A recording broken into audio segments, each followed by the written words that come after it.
I can't control Paris Hilton. She's a free agent and can go wherever she pleases. However, she was not part of the festival. The event had absolutely nothing to do with her. A bombshell leak from deep within Paramount sent shockwaves rippling through the film industry. Robert Redford, at the age of 88, had allegedly compiled a list of the 7 people he despised most. And these weren't obscure figures on the fringes of Hollywood. They were some of the most powerful and celebrated actors in the business. Men who had once portrayed his best friends, his trusted colleagues, even his soulmates on the silver screen. But behind the camera, they had hurt him, disgusted him, or betrayed him so profoundly that he vowed never to work with them again. One had stolen a life-changing role from his girlfriend, another sabotaged an entire film he directed, and one had unceremoniously buried a 40-year friendship with a single cutting sentence. So, who were these individuals, and what drove Redford to finally reveal a secret he had guarded so closely for decades? Let's uncover the truth, starting with number 1, Marlon Brando. At an exclusive party for cinema legends in March 1974, just 3 weeks after the most controversial Oscars night of the decade, Robert Redford walked into the lounge at the Chateau Marmont, his expression as calm and composed as ever. His smile was measured, a familiar sight. He had just accepted an invitation from the Academy to join its advisory board for nurturing young talent, and the press couldn't stop hailing him as the cleanest face of modern Hollywood. But when Redford extended his hand to Marlon Brando, the very man who had famously refused his Oscar by sending a Native American activist in his place, the encounter took an unexpected turn. Brando refused to shake his hand. Instead, he stared at Redford for 3 long seconds before, in a gesture as sharp as a slap, snatching the promotional photo from Redford's grasp, a poster for a European film campaign. He tore it cleanly in two, right in front of everyone. There were no gasps, no explanations. There was only Brando, leaning in, his voice low, dry, and as sharp as a blade. He whispered into Redford's ear, "Listen, you're no artist. You're just a shiny decoration for the white Hollywood system I despise more than anything." Not everyone heard the insult, but Redford did. And he would never forget it. Years later, veteran journalist Peter Biskin described that moment in his memoir, "Easy Riders, Raging Bulls, as a bloodbath without a drop of blood." Because it wasn't merely an insult, it was a damning indictment. From a man Redford had always kept at arm's length, wary of, yet secretly admired. From that night onward, the silent feud between two of America's greatest cinematic icons had officially begun. It was a war waged not in headlines, but over 30 years through veiled jabs, hidden blows, and secrets that only Hollywood insiders would ever truly understand. Some speculated that Brando was simply jealous, as directors and studios were flocking to Redford for the kind of deep, politically charged roles that had once been Brando's exclusive domain. But those closer to Brando insisted the contempt stemmed not from professional rivalry, but from a place of genuine disgust. At a 1976 press conference in Berlin, Brando once remarked, "Actors today just need to be handsome, wear a turtleneck, and act broody to be called deep, but not one of them knows a thing about war, injustice, or the rot that's eating this industry from the inside out." The audience erupted in applause. But when a reporter from Le Monde asked him directly, "Are you talking about Redford?" Brando didn't answer. He simply smiled and changed the subject. Everyone in the room knew he didn't have to say another word. But Brando didn't stop at words. He was rumored to have used his underground connections in journalism to actively sabotage Redford's career. In 1980, just before the release of Ordinary People, Redford's directorial debut, a sudden wave of harsh critiques appeared in the Village Voice and Variety. They branded the film inauthentic, overly cautious, and accused it of viewing life through the eyes of a man who had never truly suffered. A former editor, speaking anonymously years later, would reveal that Brando himself had orchestrated the entire backlash, allegedly leaking draft scripts, behind-the-scenes photos, and even spreading rumors about Redford's obsessive perfectionism on set. But the deepest blow of all wouldn't come from the press. It would come through a woman. Her name was Lisa Harrington, raven-haired, gray-eyed, and for over a year, she had been secretly involved with Marlon Brando.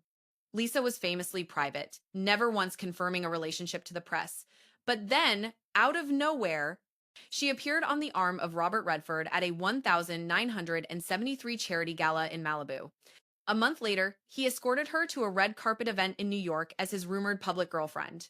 People magazine promptly dubbed them Hollywood's golden couple. Brando, for his part, said nothing. But in a CBS interview shortly thereafter, he dropped a line that made heads turn. Some guys, he mused, like to eat other people's leftovers just to feel important. No names were mentioned, but everyone in the industry knew exactly who he meant. Then came 1975, and a tiny gossip item in the San Francisco Chronicle sent new shockwaves. An Oscar-winning leading man is dating a Sicilian-born Italian actor. The relationship has lasted over 3 years. Again, no names were given, but within Hollywood circles, the whisper was deafening. Brando and Sal Mineo. The rumor mill claimed that Lisa, hurt and furious after her split from Brando, had revealed the story to Redford in a fit of rage, and somehow that secret leaked. Perhaps it was unintentional, an accident, but Brando saw it as a double betrayal. First, he lost his lover to Redford, and then he had his deepest secret exposed. From that point on, Brando was unforgiving, rejecting every potential collaboration, even when Warner Brothers offered a record-setting payday for the two men to co-star in the 1983 war epic The Men in the Myth. Redford responded with a firm refusal, scribbling a single note in black ink on the casting file. Won't work with him, ever. Not even in the same frame. The line was later confirmed by director Alan Pakula in a 1991 Esquire interview. Some say Brando was a genius with a long memory for grudges. Others believe Redford was simply too clean-cut to tolerate a man as raw and volatile as Brando. But the truth is, they were two worlds colliding. One was the light, the other, the shadow. One represented the polished surface of Hollywood, the other, its raw, beating heart. So when Robert Redford allegedly wrote his list of the 7 people he could never forgive, he penned Marlon Brando's name first, in red ink, underlined twice. It wasn't out of jealousy, but because he understood that some wounds, though invisible, bleed for a lifetime. And if Brando was the first ghost from Redford's past, the second was someone entirely different, quieter, colder, but no less ruthless. Number 2, Clint Eastwood, who allegedly sabotaged one of Redford's passion projects, all because of their opposing political beliefs. The conflict between Robert Redford and Clint Eastwood didn't start over art. It began over politics. Since the 1,970 seconds, Redford had been a symbol of the left wing in Hollywood, an anti-war, pro-environment advocate, and a vocal supporter of LGBTQ+ rights. He was also openly critical of President Ronald Reagan, once calling him as dangerous as an actor pretending to be a statesman. Meanwhile, Clint Eastwood was one of the most prominent conservative icons in the entire American film industry. He had, after all, once expressed support for Donald Trump on national television and had repeatedly mocked progressive movements as a circus of overly sensitive weaklings. That's why when Redford was preparing to release The Divide, a film poised to expose the raw truth about money laundering operations between U.S. politicians and the military in the wake of the 9/11 attacks, Clint Eastwood saw it as a direct offense to his vision of America. According to former executive producer Richard Langley, who had worked with both men, Clint secretly called a Republican congressman and former defense advisor, warning him that the film could potentially leak classified information that would be harmful to national security. Just 1 week later, Universal's legal department received an official subpoena from an internal intelligence agency requesting to examine the script for The Divide in order to assess the risk of disclosing information of a national defense nature. Of course, this was merely a pretext, but it was enough to freeze the project in its tracks. Redford was subsequently pulled into a 3-month-long ordeal of questioning, leaving him unable to film, unable to cast, and unable to secure funding. But it didn't end there. According to a confidential report leaked by the LA Times in 2013, Clint had also allegedly hired a friendly PR firm to spread damaging information that Redford was supporting. Rumors even circulated that he funded anti American organizations in the Middle East, a claim that reportedly appeared in internal FBI files. And so, Redford, a man who had always pursued his art with unwavering faith and conscience, found himself, for the very first time, labeled as a potential national security risk. What made matters worse was a 2007 incident following a closed door meeting of the Directors Guild of America, DGA, where Redford had spoken out against the Bush administration's immigration policy. It was then that Clint secretly handed over an audio recording of the speech to a right wing newspaper. The subsequent article then spliced and maliciously edited the content to make people believe Redford was calling American soldiers mere pawns sacrificed in political games. A massive wave of outrage erupted almost immediately. Veterans burned Redford's movie posters outside theaters, while conservative organizations sent a flood of protest letters demanding he be barred from any project that received public funding. Even the Texas state government, which had planned to lend him a film set, revoked the permit overnight. Redford couldn't sue. The trail was murky, with no clear evidence, but he knew in his gut that Clint was the one who had set off this devastating domino effect. The final blow, however, came when Clint personally called the CEO of Universal with a cold, hard threat: if you people dare to make that film, don't ever expect me to work with this studio again. As a direct result, the project was permanently canceled. In a brief 2015 interview with The New Yorker, Redford spoke of Clint with undisguised bitterness. When a man believes that patriotism means silencing every viewpoint that differs from his own, that's not loyalty. That's fear. But the person who truly made Redford lose his composure wasn't just a man. The next was a true queen of Hollywood, a woman who had once admired him so deeply that she had handwritten 3 separate letters inviting him to collaborate. Yet, when he turned her down, she branded him a cowardly, arrogant prick in front of an entire film crew. Number 3, Barbra Streisand, furious when Redford refused to star in a film she was directing. In the list of 7 names Robert Redford reportedly wrote in red ink at age 88, there were 2 women, but only one prompted him to declare, "I never want to see her name next to mine again." That person was none other than Barbra Streisand, the multi-talented Hollywood legend who had conquered the industry, winning an Oscar, Grammy, Tony, Emmys, and even a Golden Globe for Best Director. She was one of the most powerful women from the 1,970 seconds to the 1,990 seconds, but she was also the one who cost Redford friendships, contracts, and his reputation, all because of a single refusal.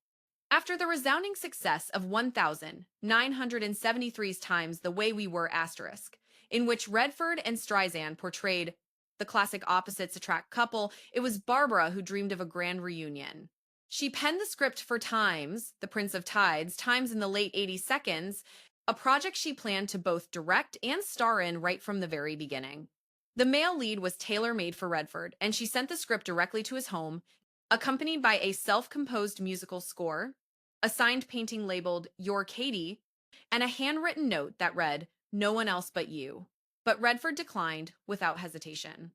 There was no explanation. He simply sent a brief, curt message through his assistant. "I don't act in films directed by Barbara. Please don't send anything else." Barbara said nothing publicly at the time, but the media quickly began to sense the underlying tension. When asked in Times Entertainment Tonight Times interview why Redford was absent from the film, she coldly replied, "He was afraid. Not afraid of the role, afraid of me. Afraid of a woman behind the camera, of leaving the safe zone built by men." That single comment caused an immediate uproar. Headlines exploded across the covers of Times. People asterisk, asterisk, Vanity Fair asterisk, and Times Variety asterisk. Redford remained silent, but behind the scenes, the cracks began to show. An executive from Columbia Pictures later revealed that Redford lost 2 major film deals within 3 weeks of that statement. Studios didn't want to get dragged into a messy gender war. Streisand was simply too powerful, and she knew exactly how to use the media to sink a rival. That soft boycott quietly stretched on for nearly a decade. Directors began to avoid Redford, and producers refused to even consider hiring the 2 of them together. Barbara repeatedly used sharp innuendos in her interviews, all pointed directly at him.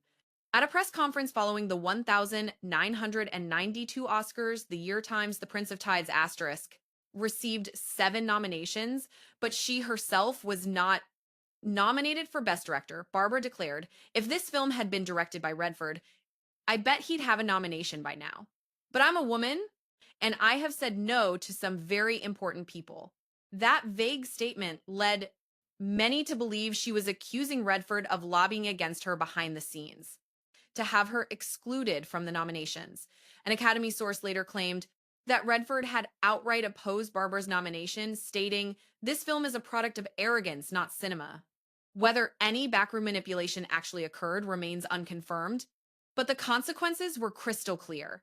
Streisand tore up Redford's photograph backstage at a 1,995 times Vanity Fair Times photo shoot, where the magazine had aimed to reunite legendary on screen couples.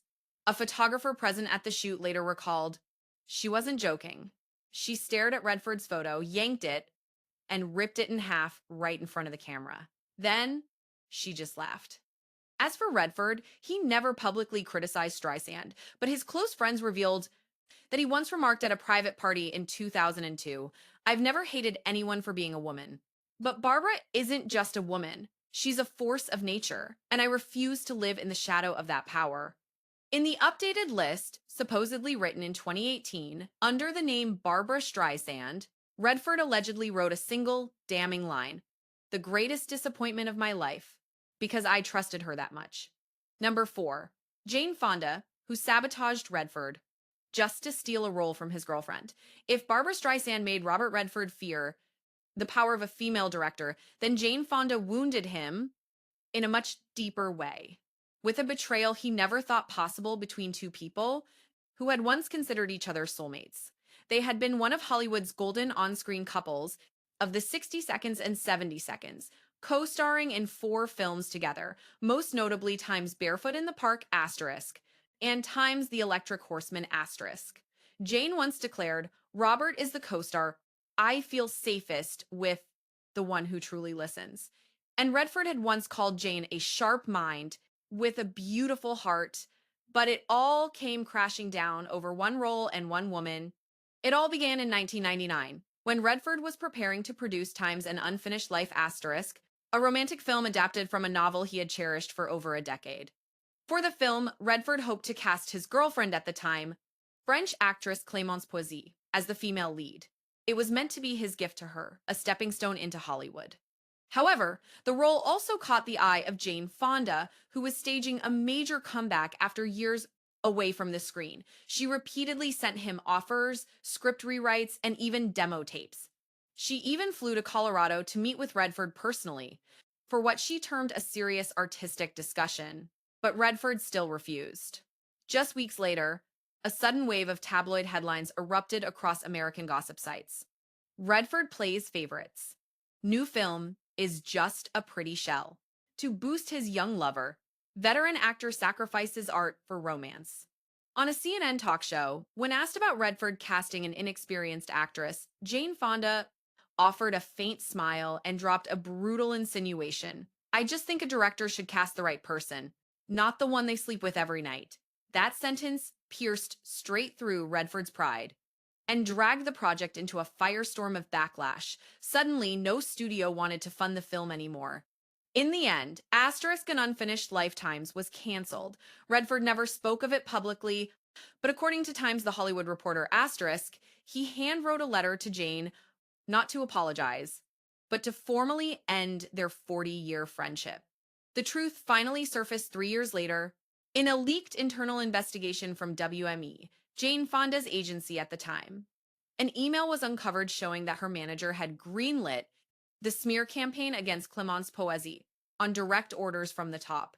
When Redford found out, he said nothing. But his close friend, director Sidney Pollack, revealed that Redford had crumpled up Jane's handwritten letter of apology and burned it in his private Utah cabin on a night when only the housekeeper was present. "He didn't say a word," Pollack said. "He just stared into the fire and whispered, 'I never thought the one who understood me best would be the one to crush me the deepest.'" From that day on, Jane and Redford were never seen alone together again. At a 2017 press conference for Times Our Souls at Night asterisk, their long-awaited reunion film, Redford managed to smile. But when asked about their shared history, his eyes betrayed a quiet sadness. We used to be friends, he began. Then we were colleagues. Now, I'm not sure what to call it. And in the Red List, written in 2018, next to Jane Fonda's name, only three underlined words appeared. Trust was killed. Number 5, Tom Cruise, who turned Redford's film into a personal branding campaign. The fifth name on the list was Tom Cruise. Robert Redford never wanted to work with Tom Cruise, and it wasn't for a lack of talent. On the contrary, it was because Cruise was times 2 times talented, asterisk 2 times controlling, and far too accustomed to turning every film into his own personal stage. But in 2007, Redford was forced to compromise. This came after a series of tense negotiations with United Artists, where Cruise was a co-executive. Redford reluctantly agreed to let the actor join the project times Lions asterisk asterisk for Lambs asterisk, a political drama he was directing, starring in, and had written the script for. Originally, Redford envisioned the film as a serious, reflective piece focused on the ethics of war and civic responsibility. But for Cruise, it was a golden opportunity to rebrand himself after a wave of scandals involving his faith, his marriage, and the media storm surrounding Scientology.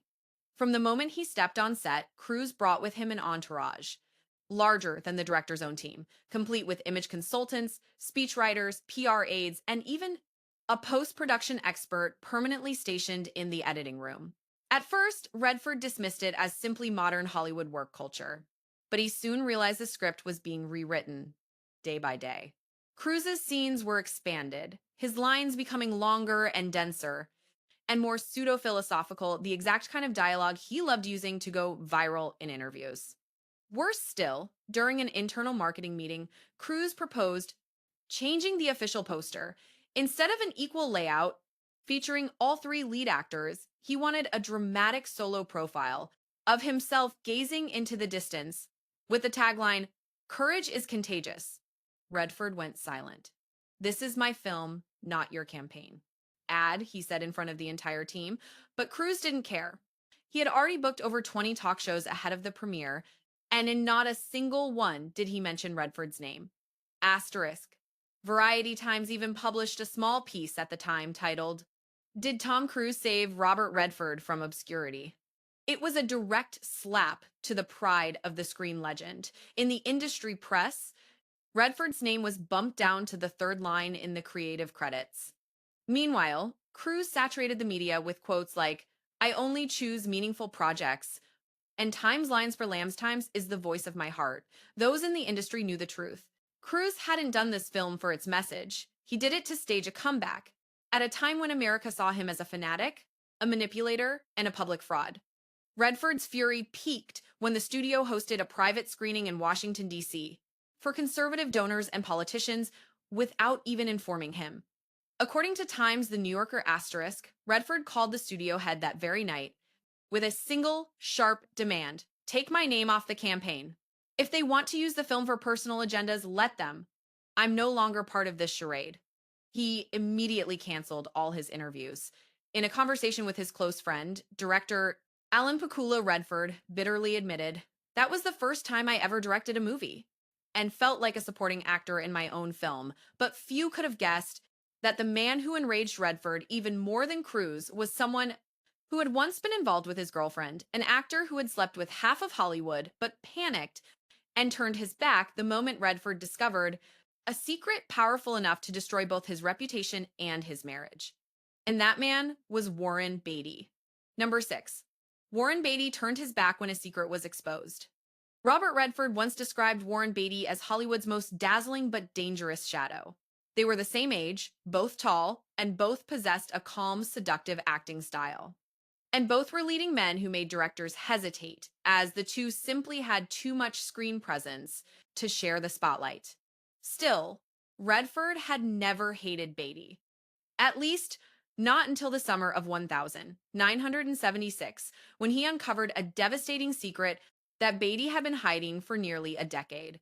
At the time, Redford was dating a rising young actress. She had been invited to audition for a major political film. Beatty was producing titled Times Shampoo Asterisk. But when she returned from the casting session, she burst into tears. She told Redford that Beatty hadn't conducted an audition at all. Instead, he asked her questions like, "Has anyone ever seen Redford coming out of another actor's house? And did he ever mention who helped him avoid that gay scandal back in the day?" Redford was stunned. He wasn't just insulted, he realized Beatty was digging for a truth he had kept buried for years. It was a truth tied to a winter trip to New York in 1968, when Redford had spent 3 nights at the apartment of a young male screenwriter who later died of a drug overdose. Redford didn't react publicly, but he began his own investigation. Through a close friend in the Warner Brothers PR department, he discovered that Beatty had personally approved the release of a shadowy article, one that hinted Redford was torn between two emotional identities and that he had special ties with two famous men in the film industry during the 1,960 seconds. The article was quietly taken down after a week, but the damage was done. Redford lost a role in Time's Apocalypse, now asterisk. The director chose Martin Sheen, instead, fearing Redford might attract unwanted attention. Rather than confront him publicly, Redford invited Beatty to dinner at his Santa Monica home. It could have been a chance to reconcile. Instead, when Redford slid a copy of the article across the table and asked, "Do you know who wrote this?" Beatty said nothing. He simply stood up, set down his wine glass, and said, "You should be more careful with your own past before you start blaming others." And then he walked out. From that day forward, there were no phone calls, no explanations, and not even eye contact when they crossed paths at award shows. In 1981, Redford was on the brink of an Oscar nomination for Time's Brubaker Asterisk, but the campaign was mysteriously pulled at the last minute. An anonymous producer who had funded the campaign behind the scenes later revealed that someone powerful made a call saying Redford shouldn't be the face of a political film, that he wasn't as clean as he pretended to be. Redford never spoke of it, but years later, he recognized the voice on a tape sent to his lawyer. It was unmistakably Warren Beatty. Number 7, Paul Newman. A good friend, but never truly close. And so the final name on that list was the one no one expected. Paul Newman.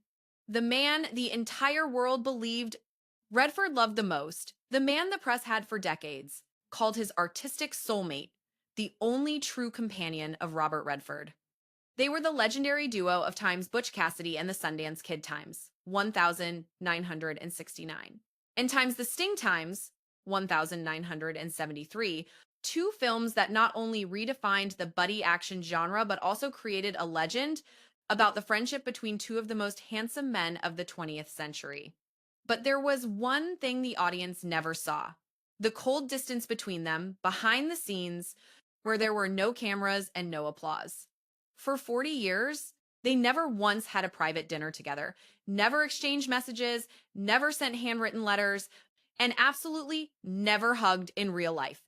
Everything the public saw was merely the perfect performance of two actors who knew how to play the Hollywood game better than anyone. Redford once blurted out in a 1995 interview with Time's The Guardian asterisk, "Paul always made me feel like I was never quite enough. What sounded like admiration was, behind the curtain, a lifetime of frustration, suffocation, and being constantly placed in the shadow of someone he thought was a friend." Starting in the 1,970 seconds, when Redford began pursuing a directing career, door after door slammed shut in his face. He received cold rejections. Newman already read it, Paul fits this better, or Redford doesn't have the box office draw that Newman does. But the most painful moment came at a Beverly Hills party in 1976, when Redford stood just a few feet away when he heard Newman laugh and remarked to a studio executive, "That guy should be behind the camera wiping sweat off someone who can actually act." Redford turned away. In that moment, he knew he was no longer the wide-eyed kid standing in the wings admiring Paul Newman. He was now a rival who would never be acknowledged. In 1980, when Ordinary People, directed by Redford, won big at the Oscars, stunning everyone, Newman was the only person who didn't show up at any of the celebration parties. When asked why, he replied with a dry smile, I needed a break from the things I'm not good at. Yet, Redford still tried to salvage their relationship. In 2001, he invited Newman to co star in an independent post war film, a script Redford had penned specifically for the two of them in their twilight years. There was no reply. Then, just months later, in a Vanity Fair interview, Newman delivered a response as cold as ice. What's more embarrassing than two old men trying to relive the past? Redford said nothing, but his personal assistant later revealed that he drank whiskey every single night for 10 straight days, not touching a single script. But that was merely the prelude to the final blow. In 2008, 3 days after Paul Newman passed away, Redford received a phone call. It was from Newman's longtime personal secretary, her voice choked with emotion. You need to know. Paul left behind a handwritten list. You were the last name on it. It was a list written in red ink of the 7 people Paul Newman hated most in his life. And Redford, the man the world saw as his soulmate, was the very last. Why did Newman harbor such intense hatred for him? Many speculated that Newman always believed Redford was simply riding his coattails, while Redford saw Newman as the one who stole every opportunity and every ounce of recognition, every handshake from the industry's top directors. Some even claim there was a silent agreement between them to never attend each other's solo premieres, all to maintain the public image of a perfect duo. A brilliant PR strategy in the public's eyes, but one that was hollow to the core. In 2018, as a way to find closure, Redford created his own blacklist. 7 names. 7 enemies he could never reconcile with. But when he reached Paul Newman's name, he wrote nothing. No punctuation, no description, just a blank space. Because sometimes the most painful thing isn't betrayal, it's the realization that you were never truly friends and never truly forgiven. After retiring, Redford didn't leave his house for 3 whole months. He turned off his phone, avoided the press, and told no one about the list. Until one day, he quietly mailed it out, accompanied by a single, handwritten line. This is what I never had the courage to say for 60 years. Who do you think hurt Redford the most out of those 7 names? If you were in his shoes, would you have the courage to write such a